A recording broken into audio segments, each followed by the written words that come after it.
Entender también nuestras emociones y por eso hoy quise profundizar y tocar este tema. Las emociones no son el problema, es información.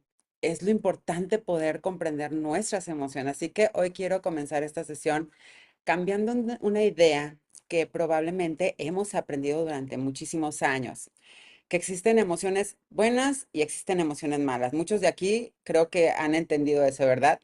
Nos han entendido, nos han enseñado que sentirnos bien está bien, pero que estamos mal, no debemos de sentirnos mal. No sentir celos, no sentir ansiedad, no frustrarnos. Pero ya saben, yo me voy desde el tema desde la neurociencia. Vamos a comenzar a mirar las emociones desde otro punto, ¿sale? ¿Vale? Así que denme un segundito. Perfecto. Ok. Gracias, querida amiga Leti. Gracias. Italia hasta Cancún también. Saludos hasta Cancún, familia. Así que vamos a empezar a mirar las emociones desde otro punto el día de hoy. Y las emociones no son exactamente el problema. La emoción hay que verla como esa información que viene a ti. Tu cerebro y tu cuerpo están constantemente recibiendo información de afuera hacia adentro.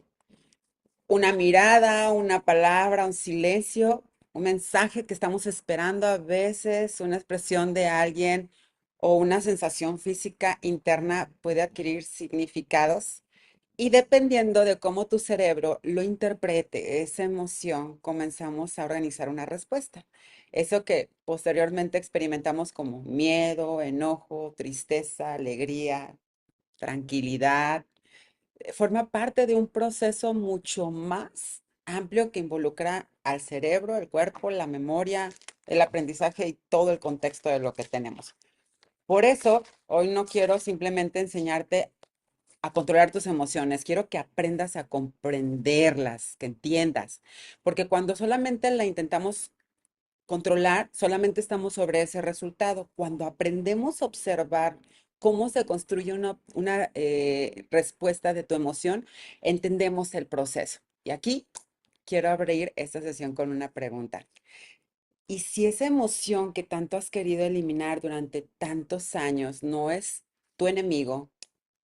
¿Y si simplemente está mostrándote cómo tu cerebro está interpretando algo que estás viviendo y que no lo estás escuchando? Así que vamos a hacer esta introspección, familia, ¿sale? Aquí pónganmelo a lo mejor, personas que estamos a lo mejor con temas de angustia, con temas de depresión, con algún tema de tristeza, que han vivido con tristeza durante muchos años. Hay algo, una información que te viene a traer que no la hemos estado escuchando. Y bueno, vamos a entender algo fundamental el día de hoy. Cada pensamiento, emoción y conducta repetida puede fortalecer determinados patrones y rutas neuronales, que eso ya nos quedó súper claro en la sesión anterior, ¿verdad? Nuestro cerebro, familia, cambia con experiencias y a esta capacidad ya sabemos que la llamamos neuroplasticidad, ¿sale, vale? Cuando determinadas redes se activan constantemente, pueden hacerse cada vez más accesibles esas rutas. Imaginemos algo cotidiano, por así decirlo. Una persona creció en un ambiente donde cada vez que cometía un error, recibíamos una crítica muy fuerte. Yo lo viví. Con el tiempo aprendimos una asociación. Error es igual a peligro, igual a crítica, igual a vergüenza. Años después, quizás estamos trabajando y alguien nos dice, necesitamos hablar del proyecto que estamos haciendo. Objetivamente, no sabemos qué significa esa conversación, pero nuestro cerebro puede activar rápido una asociación anterior y nuestro corazón se acelera. Siente tensión, empiezas a imaginar lo peor, el peor escenario. Y de hecho puedes empezar a defenderte antes de que algo suceda. Estás a la defensiva porque el cerebro no llega vacío al presente, llega con una historia de aprendizajes. Por eso muchas veces creemos, yo soy así, pero sería más preciso preguntarnos qué respuesta ha aprendido mi sistema nervioso a repetir. Y esa diferencia es enorme porque aquello que fue aprendido, recuérdenlo, podemos modificarlo mediante nuevas experiencias y nuevos aprendizajes. Eso es lo fenomenal. Creo que hasta ahí vamos perfectamente y vamos asociando lo que es el mapa de, vamos a ir a lo que es nuestro mapa de nuestro cerebro. Perfecto. Vamos a entrar en esta parte, ¿qué es realmente una emoción? Bueno, ¿qué es realmente lo que es el mapa conceptual, ¿no? ¿Qué es la parte de estas rutas neuronales? ¿Qué es la parte de todo lo que hemos conocido, con lo que venimos cargando desde hace muchísimo tiempo?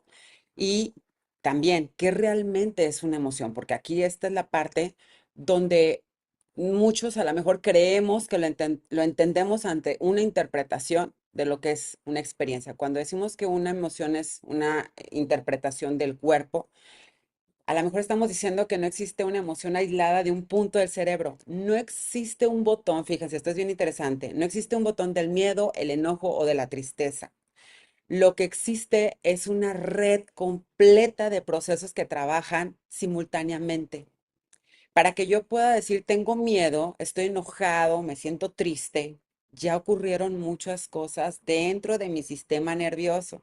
Y quiero explicarlo de una manera bien sencilla. Imaginemos que estamos caminando por un estacionamiento de noche y escuchas pasos detrás de ti.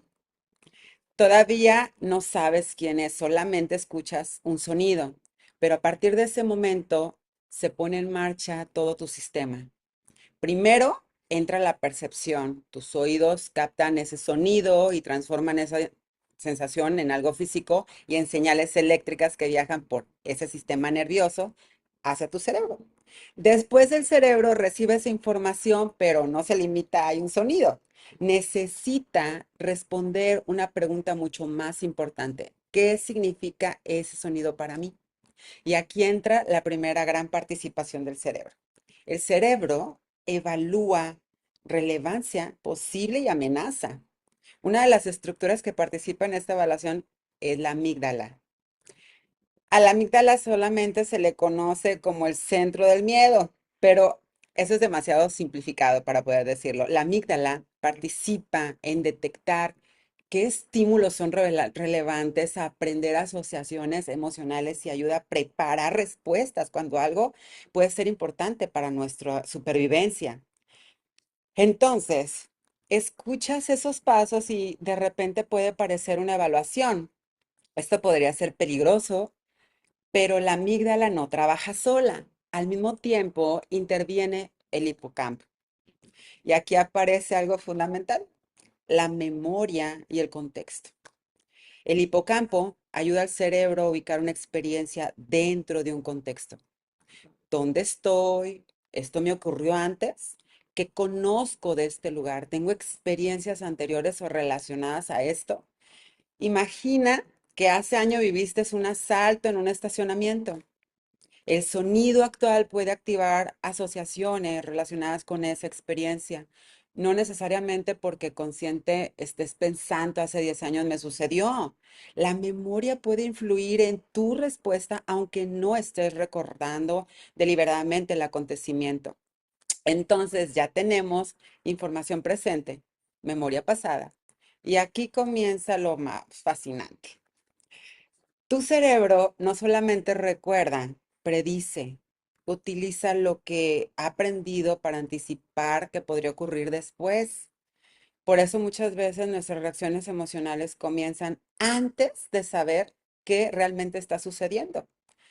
Ahora aquí entra el sistema nervioso en friega. Fíjese todo lo que sucede autónomo. Y si el cerebro sienta que es algo peligroso, el organismo empieza a trabajar y participa el sistema nervioso autónomo, encargado de regular todas nuestras funciones corporales que no tenemos que controlar conscientemente. Dentro de él podemos hablar simplificadamente de dos grandes componentes, ya saben, el sistema simpático y el parasimpático. Cuando existe una posible amenaza, el sistema parasimpático puede aumentar la activación del organismo y entonces empieza a notar cosas muy concretas. Tu corazón puede acelerarse, tu respiración cambia, tus pupilas pueden dilatarse, aumenta la tensión muscular, tu atención se vuelve más estrecha, ¿saben? y el cuerpo comienza a prepararse para actuar. Y fíjate qué interesante, todo esto puede comenzar antes de que te digas conscientemente, tengo miedo. Tu cuerpo ya está respondiendo, por eso muchos decimos, ay, a lo mejor tengo una incomodidad en mi estómago, sentí algún dolor, escalofríos, se me cerró la garganta. A mí me ha pasado, me sudaron las manos, sentí el corazón en el pecho. No es imaginación, familia. El estado emocional tiene una expresión fisiológica real. Lo vivimos como si estuviera pasando. ¿Y quién creen que coordinan estas respuestas corporales? Aquí entra el hipotálamo. El hipotálamo funciona como una especie de puente entre tu cerebro y múltiples respuestas de nuestro organismo. Puede participar en respuestas automáticas y también en poner en marcha tu sistema hormonal. Y aparece otra pieza. Las hormonas, fíjate nada más. Las hormonas, cuando una situación se interpreta como algo estresante, puede activarse el llamado eje hipotálamo. Hipófisis adrenal. Esto parece trabalenguas, conocido como eje HPA. Anótenlo, por favor. Hipotálamo, hipófisis adrenal. Esto de verdad es algo muy significativo porque esta señal que manda, el hipófisis responde y las glándulas suprarrenales empiezan a generar sustancias que son el cortisol. El cortisol ayuda a nuestro organismo a movilizar todo lo que es estas sustancias y estas demandas. Por eso quiero aclarar algo bien importante. Recuerden, el cortisol no es malo, lo necesitamos. El problema no es tener cortisol, el problema es, aparece cuando los sistemas de estrés están totalmente activos, como hoy que estamos viviendo todos, ¿no? Que está en esta manera excesiva o sostenida. Todos vivimos en el cortisol excesivo en este momento pensando el peor escenario, por así decirlo, ¿no? Y ahora vamos a entrar a los neurotransmisores, que esto anteriormente en la clase ya lo vimos, si no, métete por favor a mi página de Alquimia del Ser FEM en YouTube para que la puedas ver esta clase anterior en el playlist de cómo funciona nuestro cerebro.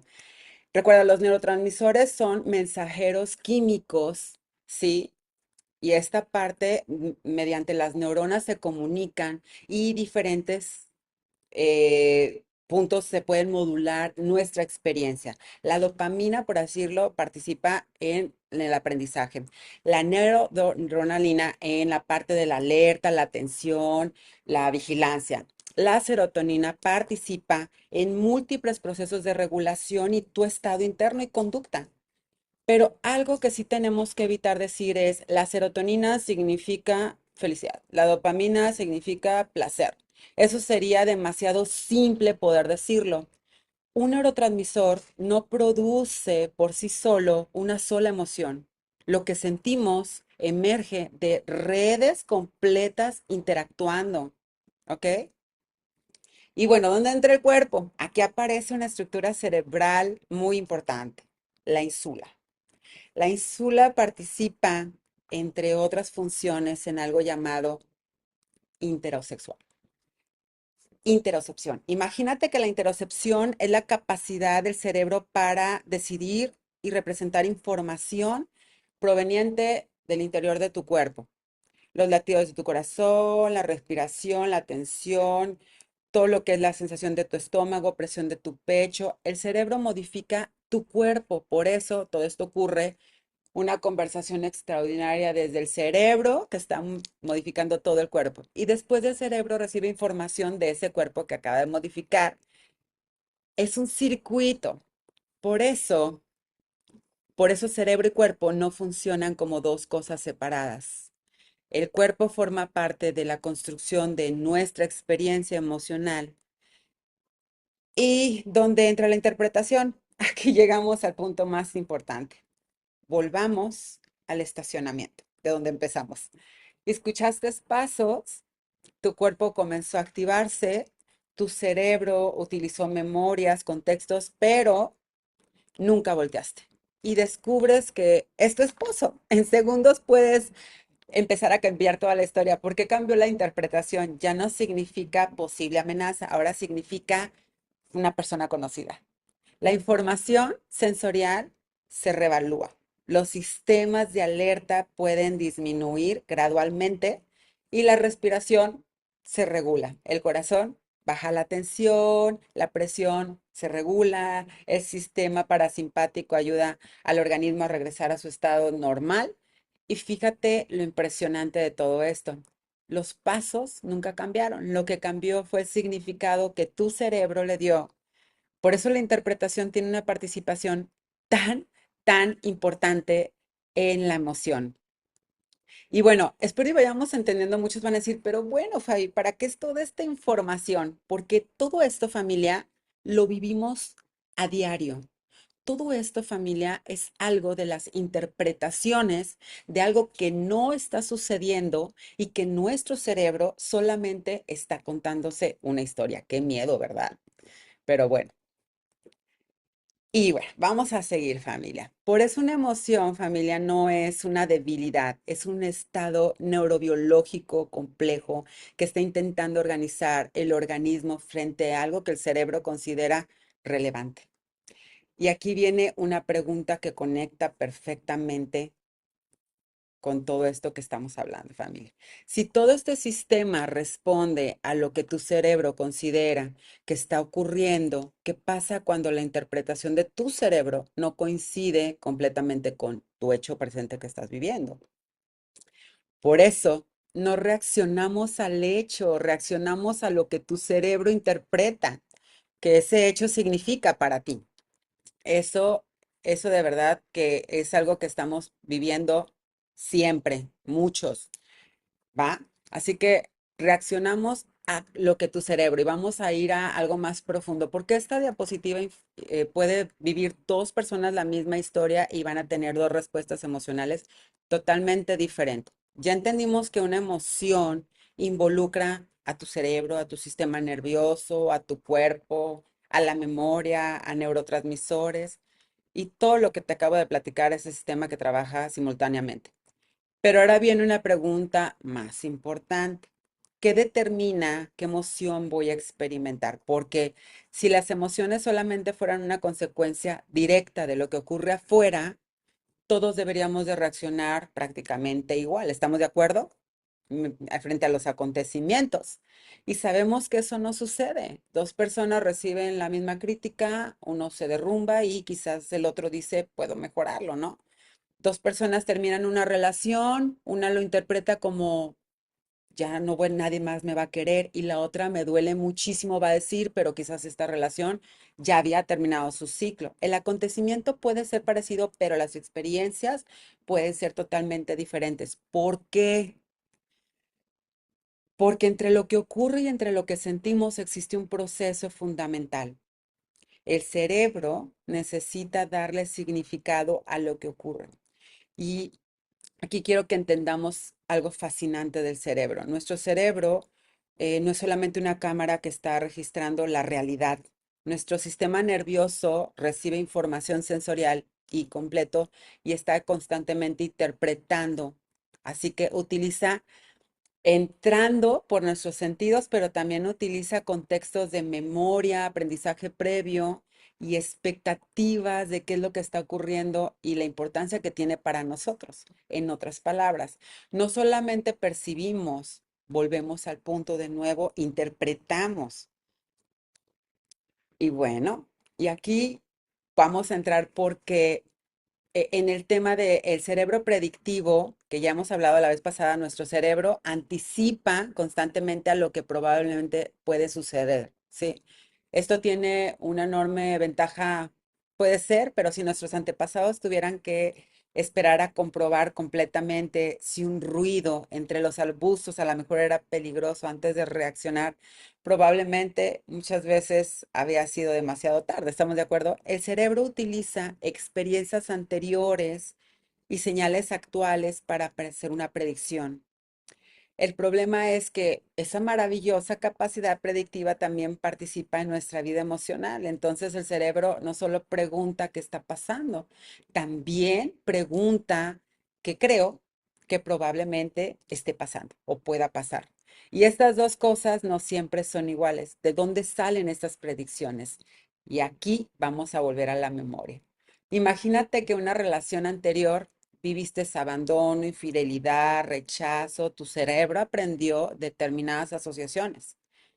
Distancia puede ser igual a peligro. Silencio puede significar rechazo. Cambios en el comportamiento puede significar abandono. Entonces aparece una nueva persona en tu vida, es otra relación, es otro momento, otra persona, pero estás utilizando el mismo cerebro que aprendió de las experiencias anteriores. Por eso, un silencio actual puede activar una asociación antigua. Tu cerebro puede decir, esto ya lo conocía y empezar a anticipar el mismo resultado. Y aquí tenemos que entender algo importante. El cerebro utiliza el pasado para intentar anticipar el futuro.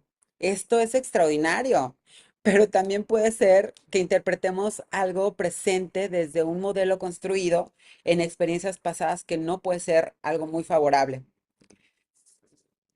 Entonces vamos a entrar también en la atención selectiva. Cuando nuestro cerebro construye algo, una hipótesis, nuestra atención puede empezar a buscar información relacionada con esa hipótesis. Si creo está distante conmigo, empiezo a observar distancia. ¿Viste cómo contestó? Ya estoy viendo cosas que a lo mejor antes no eran tan significativas.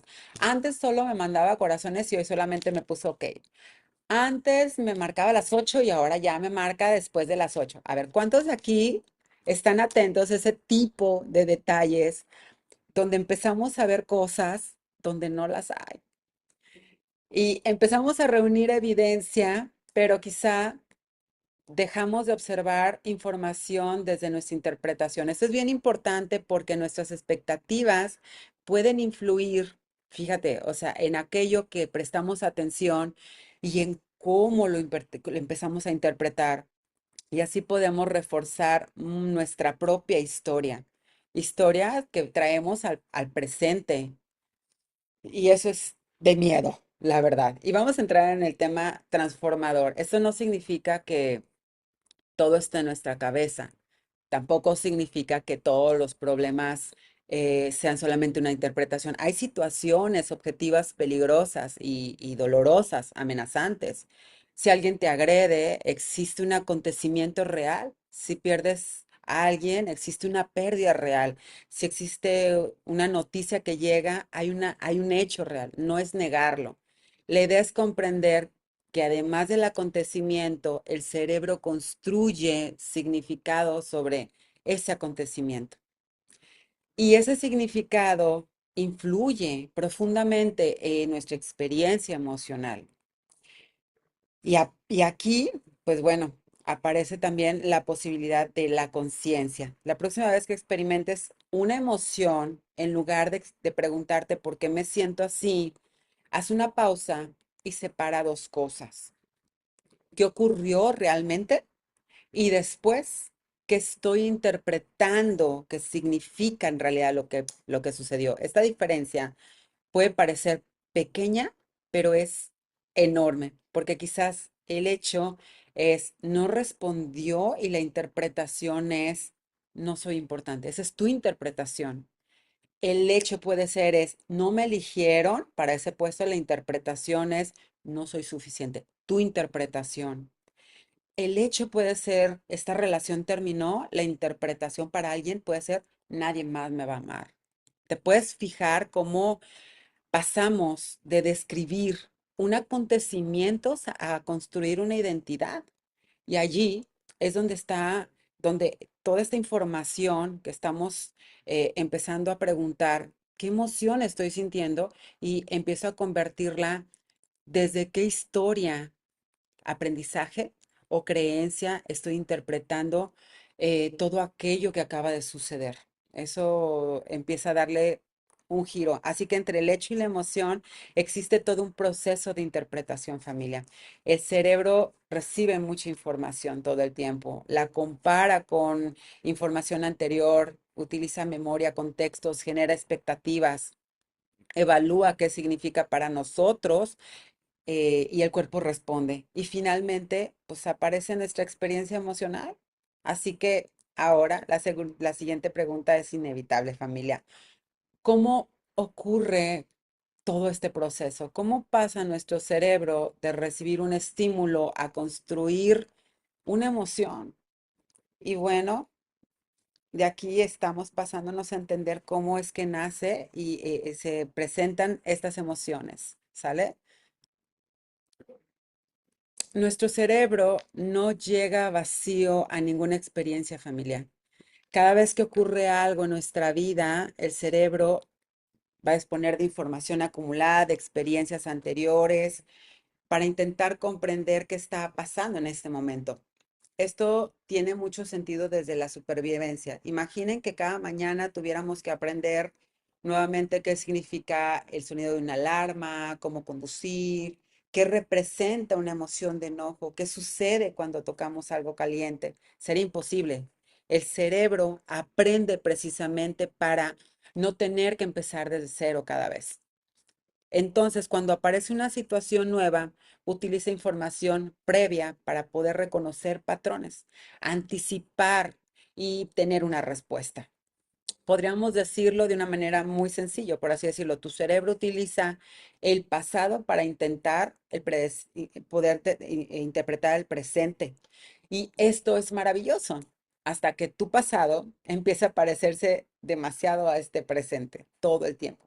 ¿Qué significa realmente que tu cerebro esté comparando? Imagínate algo muy cotidiano. Estás teniendo una conversación con tu pareja y en determinado momento, pues cambia su expresión, guarda silencio, eh, empieza a decir, esto ya lo viví. El cerebro no recibe ese silencio como una hoja en blanco, ya está dándole un significado. ¿Cuántos de los que estamos aquí ya lo hemos vivido? Sí, seguramente ya me va a terminar. Esto lo hizo la vez pasada, la vez anterior.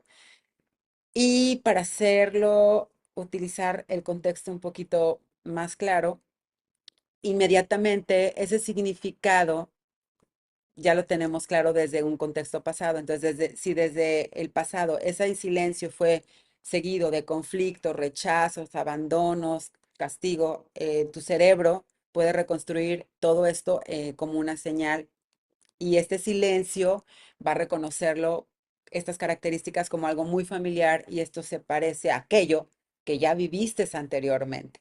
Y allí puede comenzar una respuesta. Quizás sientes esa presión en el pecho, el estómago se contrae, te da diarrea, tu respiración cambia, o sea, de verdad te pones a la defensiva y todavía no ha ocurrido nada. O sea, todavía no ha pasado nada y aquí pues aparece algo fundamental. Tu cuerpo puede comenzar a prepararse para lo que tu cerebro espera que ocurra, no solamente para lo que ya ocurrió, se está adelantando. Y eso nos ayuda a entender muchas reacciones que aparentemente no tienen sentido. ¿Dónde entra la memoria en esta parte? Aquí estamos hablando del hipocampo y de la amígdala, pero sin caer en una confusión. El hipocampo tiene un papel fundamental en la memoria episódica y en la representación del contexto de las experiencias. Nos ayuda a distinguir qué pasó, desde dónde, cuándo y en qué contexto está ocurriendo. La amígdala, por otra parte, participa en una parte importante del aprendizaje, asociaciones y en todo lo que es la relación de los estímulos y también cuando viene o tiene que ver con posibles amenazas, pero ambos forman parte de algo más importante. Imagínense que durante muchísimos años vivió una persona discusiones y antes de todo esto ocurría lo mismo, silencio, distancia, cambio de rostro y después venía una pelea. El cerebro ya aprendió esa asociación, silencio igual a conflicto. Con suficientes experiencias, una señal que originalmente era neutra puede adquirir un significado muy importante. Y ese es un aprendizaje asociativo y no necesitamos recordarlo constantemente. No tienes que acordarte de toda tu historia para que eso influya en nosotros. Por eso, el cuerpo puede responder antes de todo lo que puedas entender. Y esa es la parte que quiero que podamos entrar y podamos identificar muy claramente. ¿Y cómo puedo aprender y dejar toda esa narrativa? Porque lo importante es aprenderlo a identificar y trabajarlo, ¿sí? Eso es lo que yo quiero que todos nos vayamos con esta parte del día de aquí, de hoy. Necesitamos darle nuevas experiencias a nuestro cerebro para que actualice las predicciones. Si aparece la señal antigua, pero esta vez ocurre algo diferente, el cerebro recibe nueva información, ¿sí? Hubo silencio y no hubo abandono. Cometí un error y quizás pues no fue un rechazo. Dije que no y la relación sobrevivió. Expresé lo que necesitaba y no ocurrió aquello que tenía. ¿Cuántos de nosotros que estamos hoy aquí conectados, familia, no nos hemos atrevido a decir a la mejor, no quiero hacer esto, porque sabemos que va a haber un conflicto o va a haber una pelea? Va a haber un problema en la relación. Sin embargo, muchas veces esto viene desde una memoria aprendida de algo que sucedió en algún momento, pero no sabemos si lo volvemos a experimentar. ¿Cómo sería la respuesta de la persona en este momento? Porque todos cambiamos constantemente.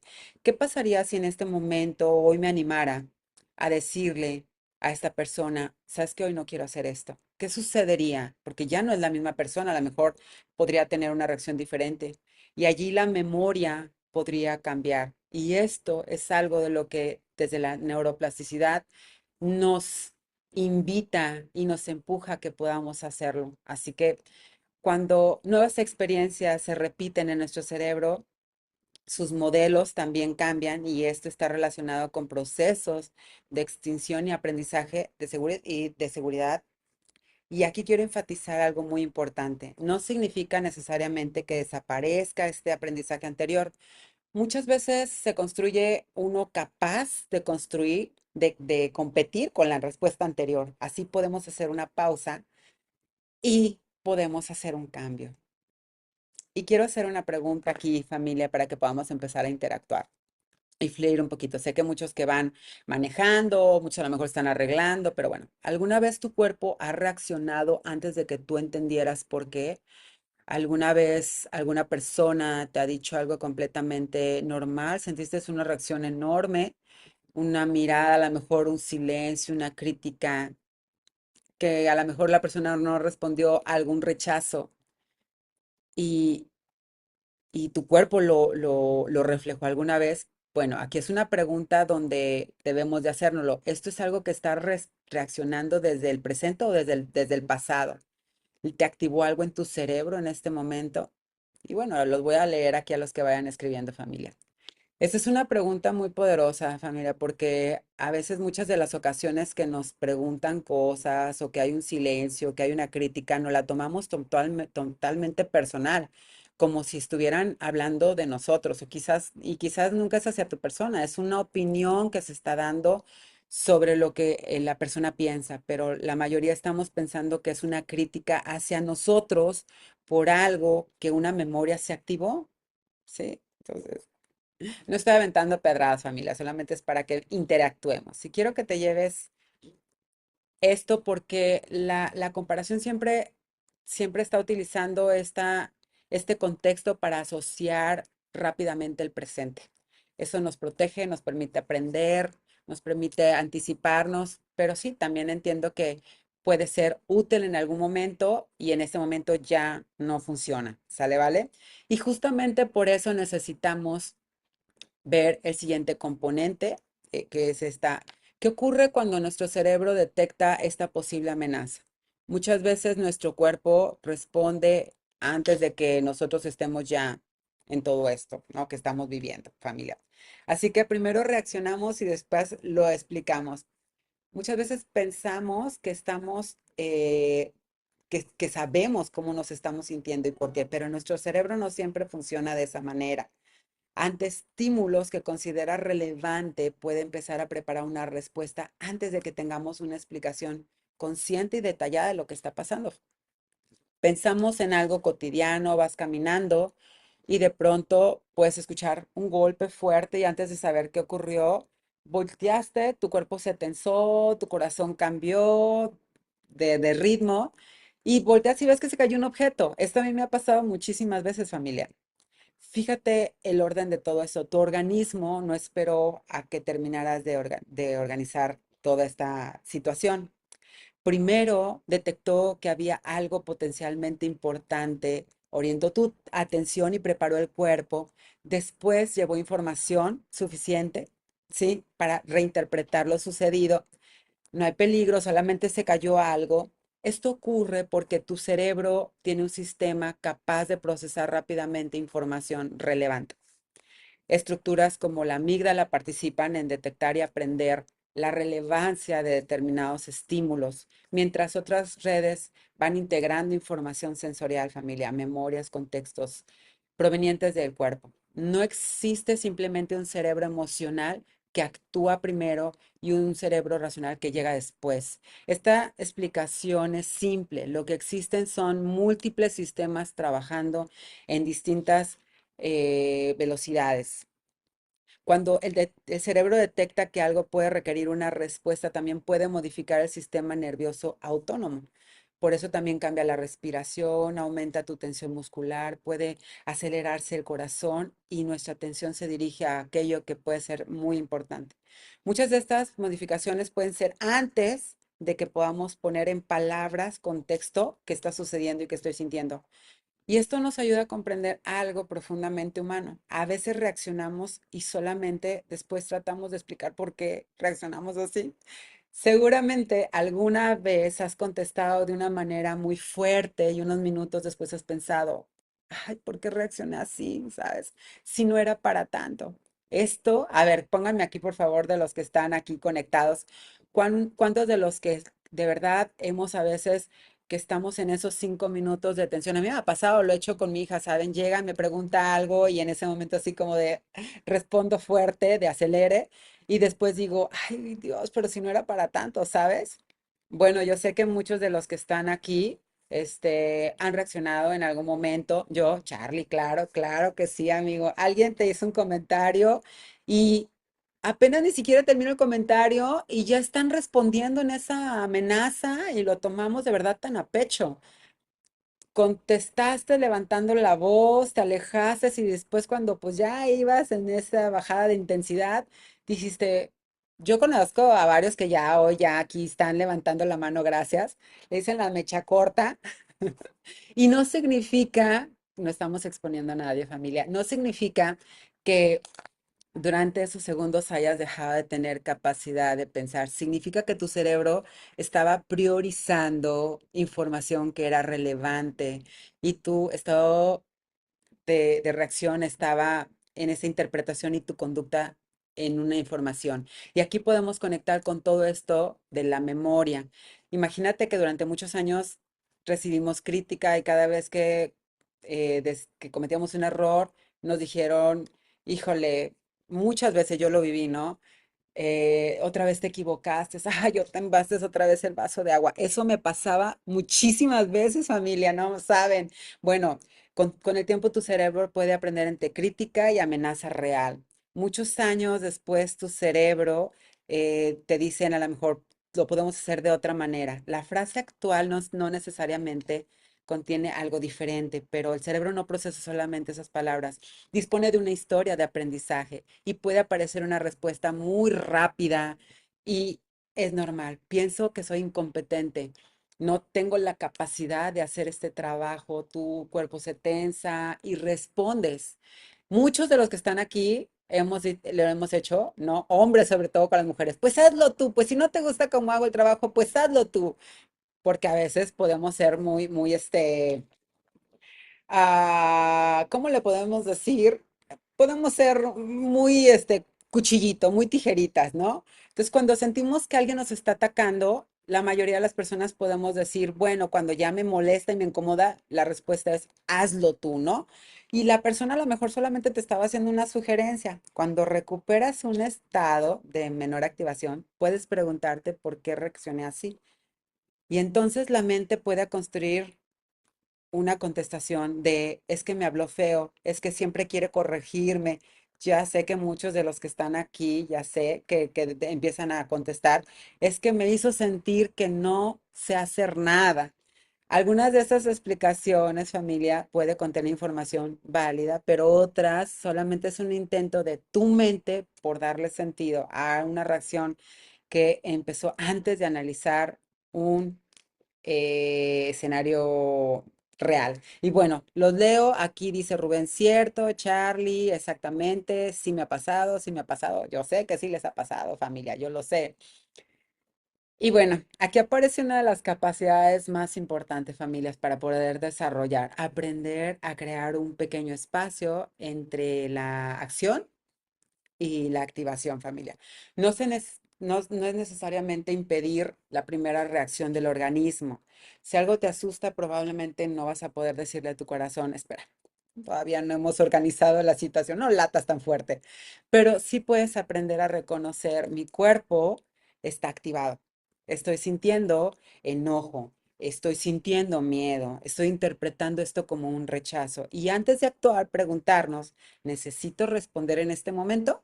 Ese pequeño espacio puede cambiar radicalmente tu conducta, porque sentir enojo no tienes que, por qué gritar, sentir miedo no tienes que huir, sentir celos no obliga a una persona a acosar a una persona.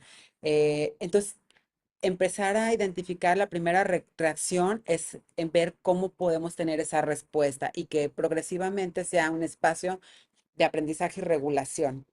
Así que podemos comenzar a preguntarnos, ¿qué detectó mi cerebro para activar esta respuesta? ¿Qué aprendió anteriormente? ¿Qué está ocurriendo realmente ahora? ¿Y cómo quiero responder una vez que tengo toda esta información? Ahora sí, ella puede responder como tú quieras, porque madurez emocional no significa que el cerebro deje de reaccionar, significa desarrollar la capacidad de observar la reacción antes de convertirla automáticamente en una decisión. Podemos sentir miedo, podemos experimentar una reacción corporal, un pensamiento, pero no necesariamente tenemos que obedecerla. Así que no siempre podemos elegir cuál será nuestra primera reacción, pero sí podemos entrenarla para poder elegir qué hacemos después con ella. Y déjame leo un poquito aquí. Me dice, yo la verdad tengo un carácter muy tranquilo. Claro, Angélica, tú eres demasiado, demasiado tranquila, yo lo sé. De verdad, yo ya lo he experimentado contigo. Sí, así es. Y pues bueno, la química participa, pero no cuenta toda la historia. Cuando hablamos de emociones es muy común hablar sobre la dopamina, es la hormona de la felicidad. La serotonina es la hormona del bienestar. La oxitocina es la hormona del amor. O el cortisol es la hormona mala del estrés. Todos hoy odiamos al pobre cortisol, no manches, lo tenemos atravesado. Pero desde el término de la neurociencia necesitamos entender que nuestra química es mucho más compleja que eso, y lo mencioné anteriormente. Todas participan de diferentes maneras en nuestra experiencia, pero ninguna de ellas por sí sola crea una emoción. No existe una sustancia química exclusiva para la tristeza, otra para el miedo, otra para la felicidad. Una emoción emerge de la interacción entre diferentes redes cerebrales y neurotransmisores, hormonas, memoria, interpretación, estado corporal y contexto. Y aquí tenemos que hacer una gran diferencia importante. No todo lo que aparece en esta diapositiva funciona de la misma manera.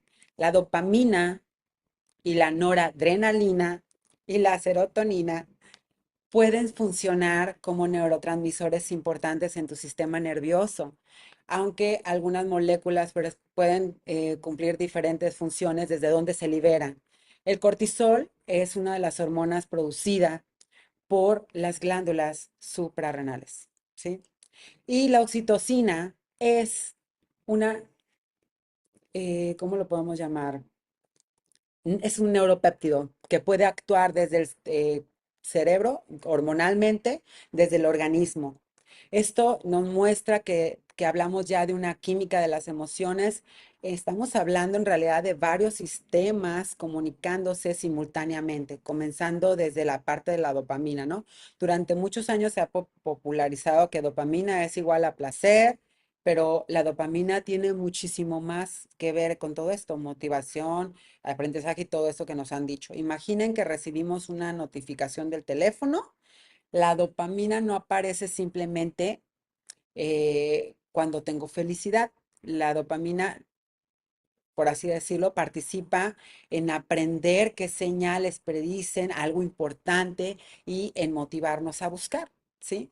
Por eso puedes estar esperando un mensaje, revisar el teléfono una y otra vez, porque hoy lo hacemos tanto, hoy no llega tanto, y no llega, quizá ya respondió, quizá ya llegó el mensaje, voy a revisar. Allí estamos viendo cómo la química cerebral anticipa no solamente una recompensa, sino también el aprender qué conducta puede llevarnos hacia ella. Esto tiene una implicación enorme en nuestros hábitos emocionales, porque aquello que buscamos repetidamente también puede ir acompañado de procesos de aprendizaje. Una aprobación, un like, que hoy es la onda, ya sabes, es por lo que nos regimos, un mensaje, una compra, la atención determinada de personas. El cerebro puede aprender, esto es relevante, búscalo otra vez, ¿sí?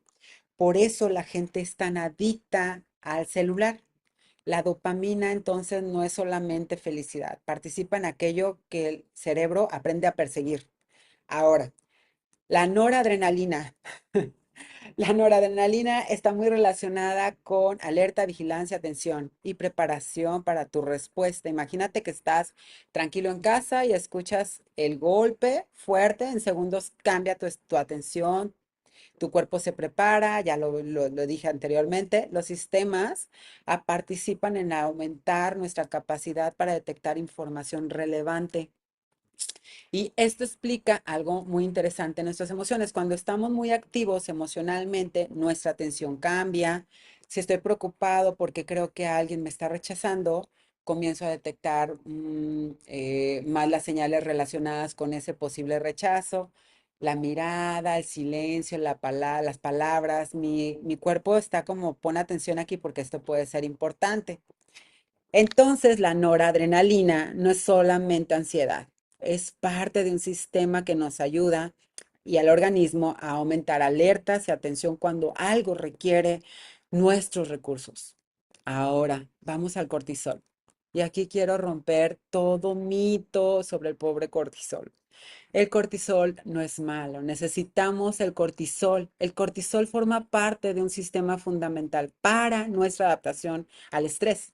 Ayuda a movilizar recursos energéticos y participa en parte metabólica e inmunológicos. Imagínate nada más el impacto positivo que tiene cuando tu cerebro interpreta ante una demanda importante, puede activar el eje hipotálamo, hipófisis adrenal. Acuérdense de esto y producir el cortisol. Esto tiene sentido, ¿sí? Y si tienes que enfrentar una situación difícil, tu organismo necesita recursos, el problema no es que el cortisol exista ni que aumente temporalmente, el problema es o aparece cuando determinados sistemas están permanente todo el tiempo, persistente. Pensemos en una persona que constantemente está anticipando problemas, por así decirlo, ¿no? No necesariamente está corriendo frente a un peligro físico, pero puede estar acostado en su cama, pero está pensando qué va a pasar mañana, y si me despiden, y si no llega el depósito que estaba esperando, y si me deja mi mujer, y si no puedo. El acontecimiento quizás todavía no existe, pero el cerebro puede presentar esa posibilidad como una demanda relevante y generar respuestas fisiológicas asociadas al estrés. Algo que todos conocemos en ese momento y que lo vivimos este escenario todo el tiempo. Estamos en el peor escenario, viviéndolo todo constantemente. La peor escena, historia, la tenemos en nuestra mente. Ahora, eso nos ayuda a entender que una interpretación psicológica puede producir consecuencias fisiológicas reales. Y ahora, tenemos la oxitocina. Seguramente han escuchado que es la hormona del amor, pero nuevamente necesitamos salir de eso.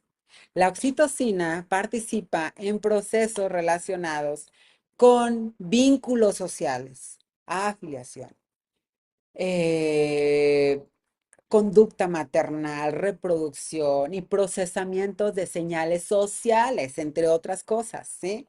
Puede intervenir cuando abrazamos, cuando existe cercanía en el parto, cuando estamos lactando, pero sus efectos dependen muchísimo del contexto. No podemos decir simplemente más oxitocina significa más amor. El cerebro nunca funciona de una manera tan lineal. Lo que sí podemos comprender es que somos organismos profundamente sociales y que nuestros vínculos también tienen una dimensión neurobiológica. Una mirada, un abrazo, la presencia de alguien en que confiamos. Todo esto puede influir en nuestro estado fisiológico y por eso cuando alguien está atravesando una situación difícil, muchas veces necesitamos primero una explicación. No necesitamos primero una explicación, necesitamos primero sentir, no estoy sola, mi sistema nervioso está reaccionando a esto y llegamos a la parte de la serotonina también. Probablemente es una de las sustancias más populares. Se escucha muchísimo serotonina, serotonina igual a felicidad, pero la serotonina participa en muchos procesos, regulación del estado de ánimo, conducta, sueño, apetito, procesamiento de información y funcionamiento corporal. Gran parte de la serotonina del organismo se encuentra fuera de nuestro cerebro, especialmente relacionado con el sistema gastrointestinal. Eso no significa que la serotonina periférica, significa que viaje, o sea, que viaje conectando a felicidad. Por eso cuando decimos estoy triste es porque falta serotonina. Sería muy reducido decir esto. Y aquí quiero unir estas 5 sustancias porque es la enseñanza de este punto familiar. Podemos tener dopamina participando en motivación y aprendizaje, noradrenalina modulando nuestra atención, cortisol participando en la respuesta del estrés, oxitocina interviniendo en procesos sociales de vínculos y serotonina participando en múltiples sistemas de regulación, pero ninguna de ellas puede explicarnos por sí sola por qué tú estás sintiendo lo que tú estás sintiendo, porque recuerda lo que hemos viniendo construyendo. Existen acontecimientos, el cerebro no interpreta, lo compara con cosas anteriores. La memoria guarda información, el cerebro genera interpretación y el sistema nervioso la química general cambia y el cuerpo devuelve información. Y todo esto ocurre dentro de un contexto determinado. Por eso la química participa, pero no cuenta toda la historia. Y aquí tenemos un ejemplo muy humano de esto, ¿no? Y bueno, ¿por qué repetimos lo conocido, familia? Porque sabemos que hay algo que no nos hace bien y seguimos repitiéndolo. Porque para nuestro cerebro, recuerda, lo familiar es más predecible. Aunque no sea lo mejor, nuestro cerebro aprende a partir de la repetición y cuando o durante años pensamos y sentimos, reaccionamos de determinada manera, esas respuestas se vuelven más accesibles y automáticas. Por eso podemos decir conscientemente, ya no quiero reaccionar así y encontrarnos nuevamente haciendo lo mismo. Lo nuevo es incertidumbre y requiere aprendizaje. Por eso cambiar puede ser muy incómodo, incluso cuando sabemos que ese cambio nos beneficia. Y aquí viene la diferencia de algo que se puede sentir familiar, no puede ser que sea bueno. Significa que tu cerebro ya sabe que es ese camino y lo conoce durante mucho tiempo. Cambiar es darle muchas experiencias nuevas y que con repeticiones puedan aprender respuestas totalmente diferentes. Y una vez que podamos entender esto, familia, algo que sí quiero entrar en profundidad es que tú no eres tus emociones. Puedes sentir una emoción sin permitir que esa emoción decida por ti. Y entender esto también cambia la relación con todo lo que sentimos. No es lo mismo decir soy ansioso que estoy sintiendo ansiedad. No es lo mismo decir soy insegura que reconocer que este momento estoy sintiendo inseguridad. Y desde este punto de poder entender cómo estamos entendiendo el cerebro, una emoción es un estado dinámico en el que participan el cerebro, el cuerpo, la memoria, la interpretación y toda nuestra historia que estamos contando. Y pues bueno, y esto que aparece modifica toda nuestra percepción y prepara determinadas respuestas, pero no define quiénes somos. La conciencia comienza cuando puedo reconocer, estoy sintiendo miedo, pero yo no soy el miedo. Quizá no puedo elegir la primera emoción que aparece, pero sí puedo reconocer que puedo elegir después con ella. Y entonces la pregunta final que viene es, ¿qué emoción he estado tomando o permitiéndome que tome decisiones por ti? Porque quizás no estás teniendo la vida que quisieras tener en este momento, porque hay una emoción que te está frenando, ¿sí? Y muchas personas me han preguntado, bueno, ¿y cómo le hago para poder quitar esa ansiedad? ¿Cómo le hago para poder quitar esa angustia? Eh, yo les digo, es que no puedes quitarlo, puedes regularlo, ¿sabes? Puedes reeducar a tu cerebro cómo pueda manejar esas emociones, porque tú no eres la emoción. Entonces, regular una emoción no significa dejar de sentirla, tampoco significa dejar o decirnos no pasa nada, ignorarla o intentar esconderla. Regular significa reconocer lo que estamos sintiendo, comprenderlo y elegir conscientemente cómo queremos responder. Y cuando reprimimos la emoción, puede seguir acompañada de activación corporal, aunque intentemos negarla. Podemos decir, no estoy enojado, mientras nuestra mandíbula está apretada, nuestra respiración cambia, nuestro cuerpo continúa alerta. Regular es diferente. Regular es poder decir, si estoy sintiendo enojo, mi cuerpo está activado, pero es preguntarme qué ocurrió, qué estoy interpretando y qué quiero ser, qué quiero hacer con toda esta emoción. Y desde allí poder poner atención a lo que sentimos y generar una pausa antes de actuar. Permite que el proceso relacionados con esta atención, evaluación y control de la conducta participen en nuestra respuesta antes de actuar desde el impulso inicial, ¿sí? Por eso regular no significa que el enojo desaparezca, que nunca podamos sentir miedo o dejemos de estar tristes. Significa que algo mucho más humano, puedo sentir enojo sin lastimar, puedo sentir miedo sin permitir que me detenga a vivir la vida que yo quiero. Y puedo sentir tristeza sin convertirme en mi tristeza. La emoción trae información. Regular es aprender a escuchar esa información sin entregarle completamente el control de nuestra conducta. Y bueno, ¿cómo puedo crear una respuesta diferente? Ya estamos llegando al final, familia. ¿Cómo puedo hacer ese switch? Si nuestro cerebro aprendió una respuesta automática, la pregunta es, ¿cómo empezamos a responder diferente a todo esto? El primer paso es hacer una pausa. No necesitas eliminar la emoción, estás entender que esa emoción se vuelve una conducta, ¿sí? Durante esa pausa, observa tu cuerpo. ¿Qué está sucediendo? ¿Se siente acelerado tu corazón? ¿Cambia la respiración? ¿Aprietas tu mandíbula? El cuerpo muchas veces nos permite reconocer que estamos entrando en una respuesta de activación. Después, nombra la emoción. Estoy sintiendo miedo, estoy sintiendo enojo, nómbralo. Eso nos ayuda a pasar de simplemente reaccionar a comprender, a entender que estamos experimentando. Y entonces podemos revisar la interpretación. ¿Qué ocurrió realmente y qué estoy suponiendo que significa? ¿Estoy respondiendo a este momento o se activó una asociación de algo en mi cerebro que ya pasó? Y entonces podemos pasar finalmente a elegir una acción diferente. Quizá sigo sintiendo enojo, pero no necesito gritar. Quizá siento miedo, pero no necesariamente me tengo que retirar. La emoción puede permanecer mientras yo comienzo a modificar mi conducta. Y allí empieza el punto central de este proceso, familia. La pausa crea un espacio entre lo que sientes y lo que decides hacer.